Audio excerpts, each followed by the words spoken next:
ABN Marathi news मध्ये आपल्या सर्वांचं स्वागत आहे। ताज्या बातम्यांसाठी एबीएन मराठी न्यूजला सबस्क्राइब। संविधान जागर समिती महाराष्ट्र आयोजित संविधानाच्या अमृत महोत्सव निमित्त संविधान जागर यात्रा 2024 जाहीर सभेस आमदार श्री विजय देशमुख, वाल्मिक निकाळजे, राजेंद्र गायकवाड, नितीन मोरे यांच्या प्रमुख उपस्थित संपन्न झाला। यावेळी शहर अध्यक्ष नरेंद्र काळे, अल्पसंख्याक शहर अध्यक्ष जाकीर सगरी, सरचिटणीस प्राध्यापक नारायण बनसोडे, अजित भाऊ गायकवाड, राजाभाऊ काकडे, एससी आघाडीचे प्रवीण कांबळे, अजित गादेकर, राजाभाऊ माने, गौतम कसबे, बाळासाहेब आळसंदे, मार्यप्पा कंपली, बाबूराव संगेपांग, भीमराव आसदे यांच्यासह पदाधिकारी, कार्यकर्ते, नागरिक बंधू व भगिनी मोठ्या संख्येने उपस्थित होते। हमने सब छोड़ दिया है।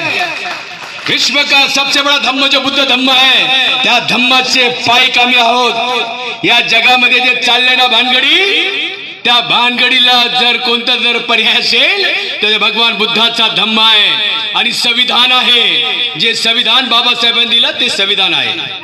आणि म्हणून आमदार साहेब, आमचे विजय भाऊ, आमचे वाल्मिकी तात्या, या ठिकाणी आज ही किती मोठी सभा आहे। पद्मश्री दादासाहेब गायकवाड जे बोलायचे, बाबासाहेब हे करा, बाबासाहेब असं केलं तर बरं होईल, त्या रक्तातल्या व्यक्ती तुमच्या या नगरामध्ये तुमच्याशी बोलण्यासाठी इकडे आलेले आहेत। पद्मश्री दादासाहेब गायकवाडचे नातू राजेंद्र गायकवाड या ठिकाणी उपस्थित आहेत। किती मोठी सभा आणि किती मोठा स्वाभिमानाचं काम आहे। जय भीम काळा गायकवाड साहेब। रद्द झाल्याच्या नंतर त्या जम्मू काश्मीर मध्ये संविधानाची अंमलबजावणी कधी होत नव्हती।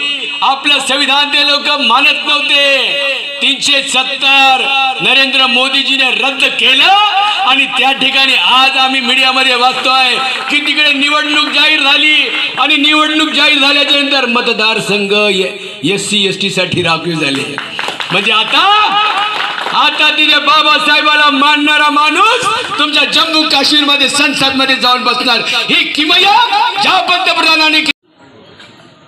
माई माऊली, तुझ्या मोबाईलवरून इथून मी बटन दाबलं, कुटकुट कुटकुट 10 नंबर, तर तुझी घंटी तिकडे माई माऊली वाजते। काही कनेक्शन नाही, काही वायर नाही, ते तरंग जातात माई माऊली त्या मोबाईलमध्ये आणि ती घंटी वाजते। होय, या नगरामध्ये एक घंटी, एक जोश, एक घोषणा आता बाबासाहेबांची होणार आणि आसपास मध्ये ती गुंजलच पाहिजे। बोल परमपूज्य डॉक्टर बाबासाहेब आंबेडकरांचा हे माय माऊली।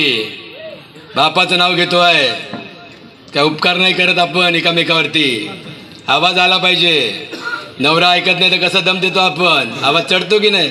माय माऊली हसतात, खरं आहे ना, तिचे खरं आहे ते खरं आहे। पिढ्यान पिढ्या शास्त्र परजली, पिढ्यान पिढ्या शास्त्र परजली, इथला कोपरा हल्ला नाही। बाबासाहेब, तुम्ही पेन उचलला आणि अवघा इतिहास बदलून गेला। बाबासाहेब, तुम्ही पेन उचलला आणि अवघा इतिहास बदलून गेला। हे मला सांगायचं आहे माझ्या माय माऊलींना।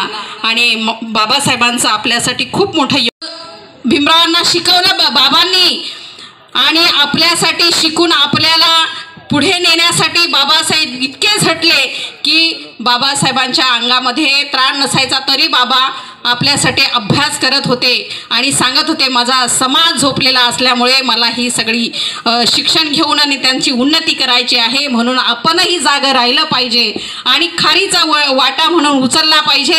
या जागर यात्रेतून आम्ही थोडा जरी विचार तुमच्यापर्यंत पोहोचू शकलो तरी आम्ही समजू की आम्ही धन्य झालो। परमपूज्य डॉक्टर बाबासाहेब आंबेडकरांचा त्या विजयाची घोषणा देत असताना तुम्हाला बाबासाहेबांची आन